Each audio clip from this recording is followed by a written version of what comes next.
It may be early in the week, but we've got Halo Infinite, Minecraft, and Game Pass news that should make you want to stick around.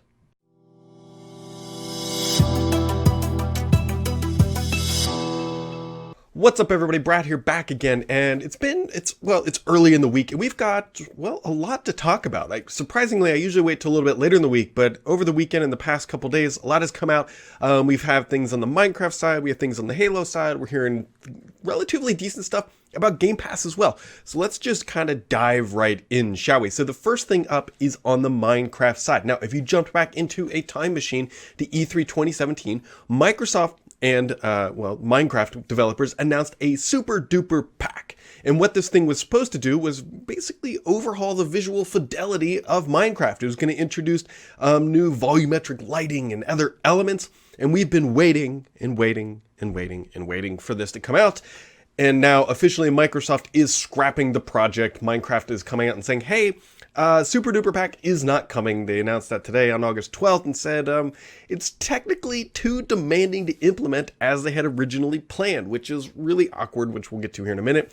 But the bigger reason, which I think is most likely true, they're saying they're not happy with how it is performing across devices. And even though they had a lot of people inside and outside Microsoft wanting this to happen, they just can't physically execute it with the given hardware. And so if you kind of unpack everything that was going on there was a lot of elements that they were adding, and it was all visual overhead, which means that you need a beefier GPU, which means you need more raw processing power.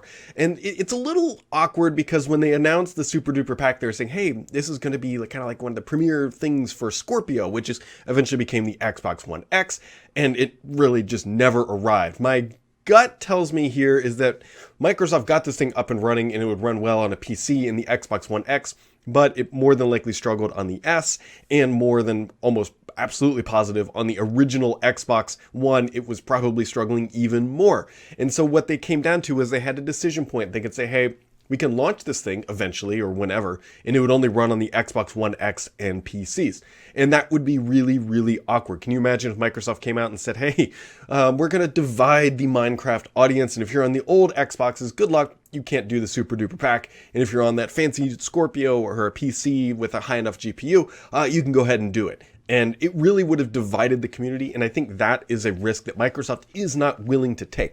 And because it took so many years, we're talking at least 2 years for this pack to develop, I'm also wondering if there was a problem with stagnation of some of the technology they were building out, right? A lot of it was related around lighting and visual elements and all that stuff, more fidelity, if you will.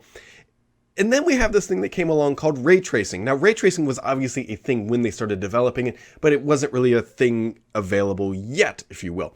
And now, obviously, we know that ray tracing is available. We've got cards with it. The next generation Xbox will have ray tracing. And I part of me wonders in the back of my head if they said, oh man, if we just kind of waited until ray tracing was the thing, we could do this Super Duper Pack with ray tracing and have hardware level acceleration rather than it being all software. And this is a little bit of speculation, but I'd have to think that that played into the narrative, especially how close we are to the launch of the next generation console, which is ballparking 14-ish months away, which, granted, is a while, but it's not like it's 3 years from now. So keep that in mind. And it absolutely would not surprise me to see Microsoft try to push the Super Duper Pack again. Actually, what would be really nice is if it was some sort of premiere feature for the launch of Scorpio, and then that just becomes it. I doubt that they would actually call it the Super Duper Pack. I kind of just like saying the Super Duper Pack. But yeah, so for those of you who have been waiting for it, been longing for that, it's not coming, which is unfortunate. Microsoft has done a pretty good job, in my opinion, of keeping the Minecraft world alive. They have the dungeons, remember that just came out not too long ago, and there's a lot of other elements, and Minecraft is a lot of fun. It's really creates gets the creative juices flowing. So we got that going on.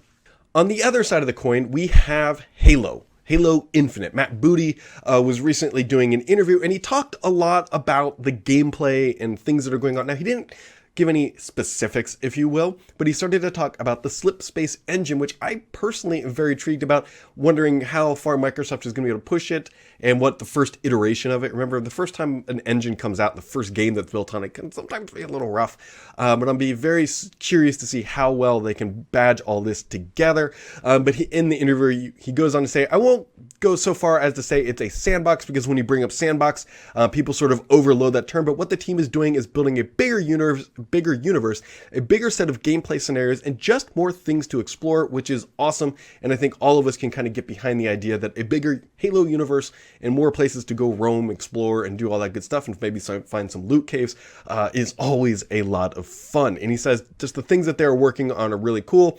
And the second thing is that as they bring the slip space engine up to date with where we're at in terms of, graphics these days, there is some cool stuff to design related to the earlier Halo series. I mean, he's talking about bringing up those image assets from the older days into the new 4K ray tracing worlds.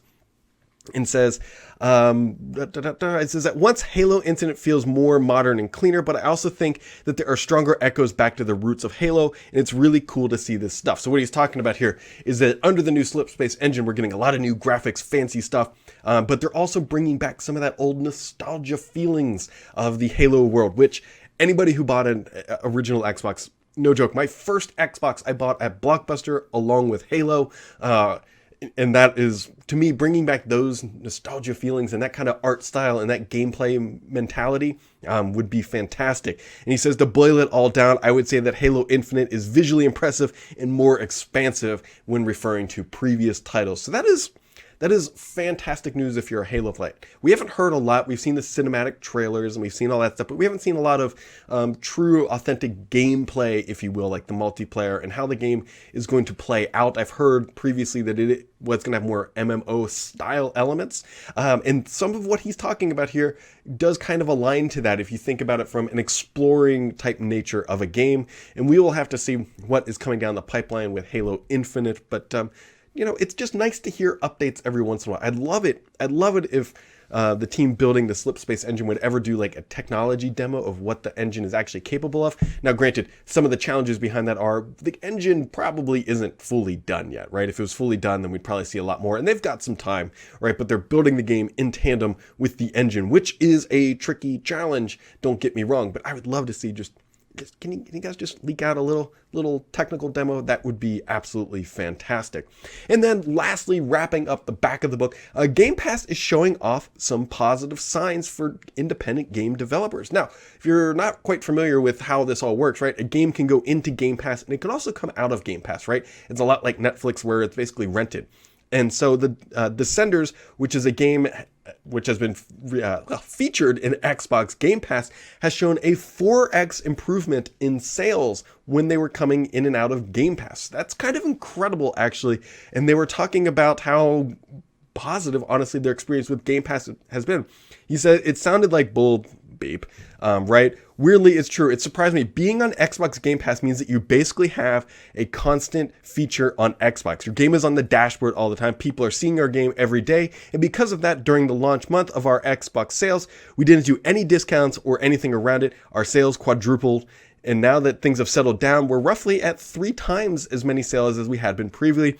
It's essentially an advert, a straight up advert. And now you're asking, can we feature Descenders in more of the Game Pass advertising? Absolutely, you can.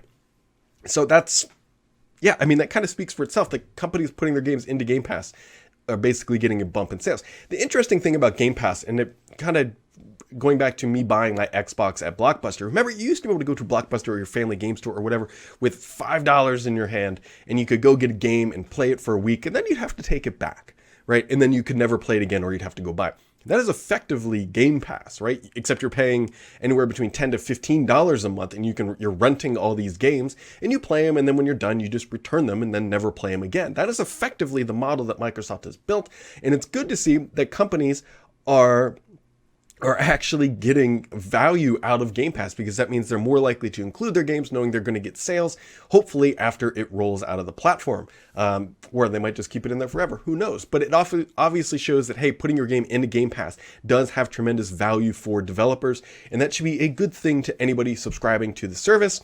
And anything that's good for the service is obviously good for the gamers, and that's a good thing. So it's just trying to shine a little bit of light about how Game Pass is being a positive influence in the gaming community, because there was a lot of pushback, if you remember, when Game Pass was announced, saying this is the end of owning games. This is, like, people were freaking out about it for some reason. But clearly here, if developers are happy, then Microsoft is happy. And if Microsoft and developers are happy, then the gamers should be happy that paying $10 to $15 a month gets you access to 100 games and everybody's happy. That's a win for everyone involved. And so that's just kind of a couple things going on. We got some Halo, we got some Minecraft, we got some Game Pass news. It's early in the week, folks. Hopefully you're having a wonderful day, and we'll catch you right back here next time.